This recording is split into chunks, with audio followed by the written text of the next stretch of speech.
Bonsoir et bienvenue dans votre télé-délire sur Espace. C'est l'autre journal, l'actu vu autrement par la rédaction d'Espace TV. Nous sommes samedi 21 septembre 2019. Nous avons rendez-vous ce soir pour vous parler encore une fois des consultations au Palais de la Colombe qui défraient la chronique et concentrent l'actualité politique du pays. Les acteurs politiques et pas seulement ont répondu à l'invite du Premier ministre. Pour la tradition, nous étions présents pour recueillir leurs réactions. Buzz ou pas buzz, une histoire de mariage payant provoque l'ire des internautes. C'est une affaire de grosse célébrité, nous a laissé comprendre le principal concerné, qui n'est d'autre que l'artiste sans frontières et star Nouvelas Azaya. Le Palais de la Colombe focalise toutes les attentions depuis maintenant 2 semaines. Son locataire, à la demande du président de la République, reçoit les acteurs politiques et de la société civile pour parler législative et évidemment réforme de la Constitution.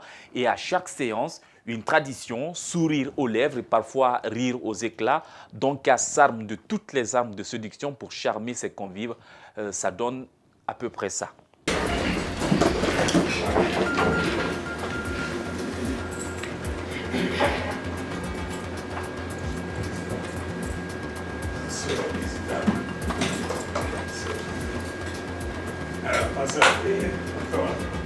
Alors, ça va? Comment ça va? Ça va bien? Bonjour.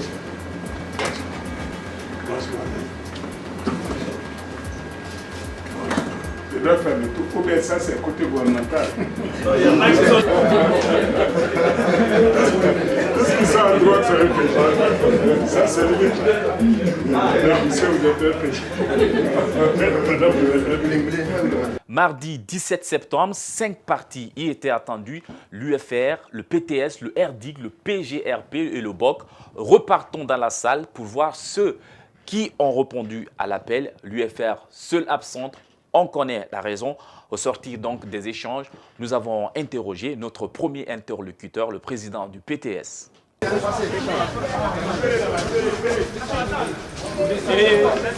Venez encore. Encore. Voilà, là-bas c'est bon. Bah, attendez, coupez, je vais vous dire la vérité. Vous l'avez bien entendu, il était disposé à nous dire la vérité, mais nous devrions éteindre nos caméras. Je ne saurais vous dire si tout le monde a fait comme nous, nous avons éteint nos caméras pour filmer et capter cette vérité avec nos yeux. Je ne déconne pas. Voici les images prises par nos yeux. Ce que vous voulez, je vais dire ce que je sais et ce que je dois dire. Mais celui qui sort mes propos dans son contexte, contre ma volonté, je serai obligé de me bagarrer avec lui. Parce que ceux qui ont été à Bruxelles pour la libéralisation de la presse, je faisais partie de la délégation. Et j'étais pour ça, en tant que PEP. Donc j'aime la presse et moi-même, j'ai investi dans la presse. Je suis prêt à répondre à toutes vos questions, pourvu que ça soit dans l'ordre. Merci. On peut maintenant allumer nos caméras. N'oubliez pas que vous avez demandé quand même à désactiver les tomates.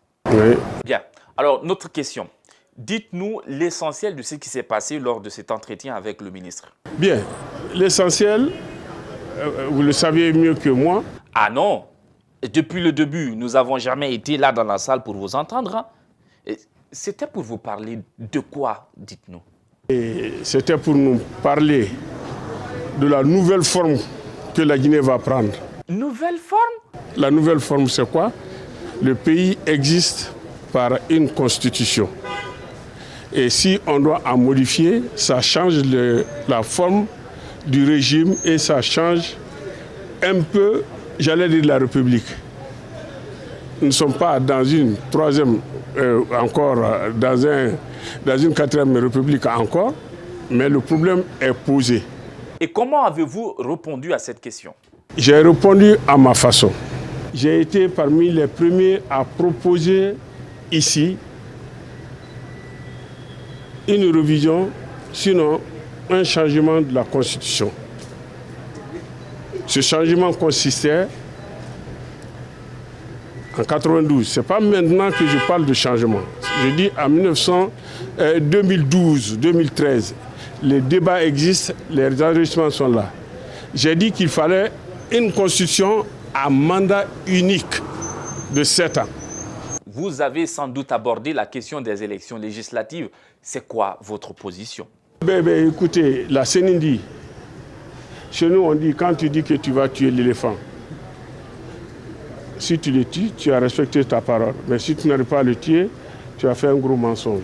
La CENI a fixé au 28 décembre la tenue de ces échéances. Est-ce que vous pensez qu'elle est tenable, cette date? Je crois que ce n'est pas possible. Merci d'avoir répondu à nos questions. Je rappelle que vous êtes le président de PTS, le Parti du Travail et de la Solidarité.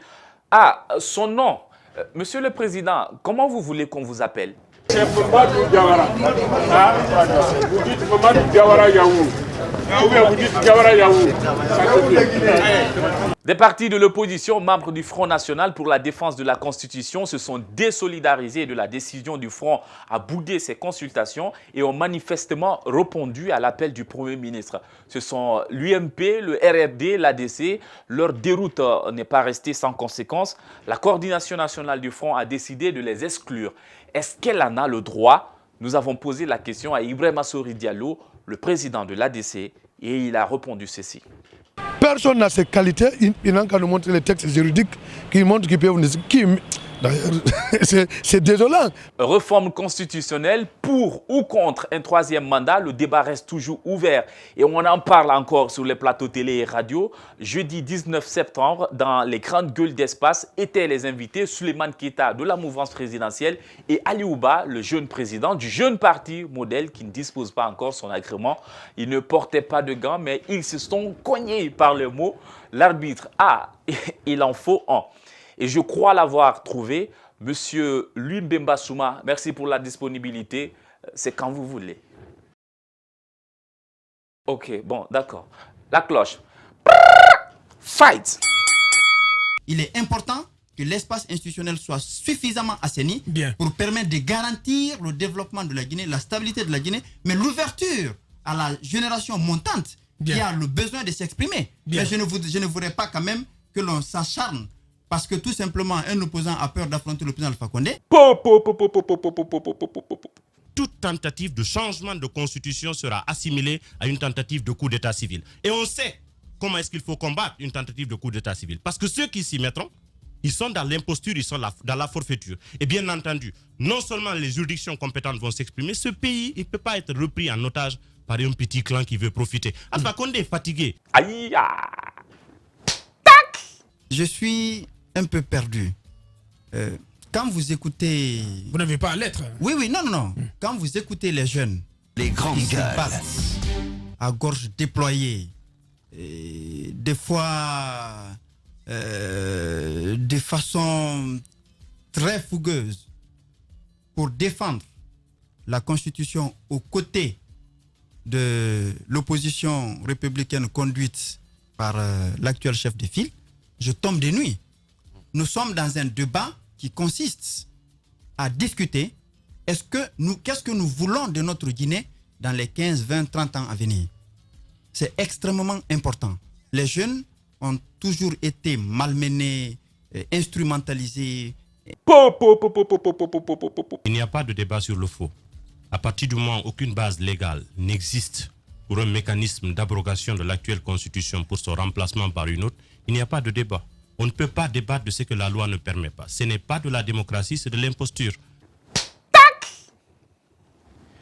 C'est quoi le verdict, monsieur l'arbitre? Bon, allez, vous allez juger vous-même. En attendant, nous allons marquer une courte pause. Notre clin d'œil à nos annonceurs. On revient dans la deuxième partie pour parler de grosses célébrités, l'artiste Novelas Azaya.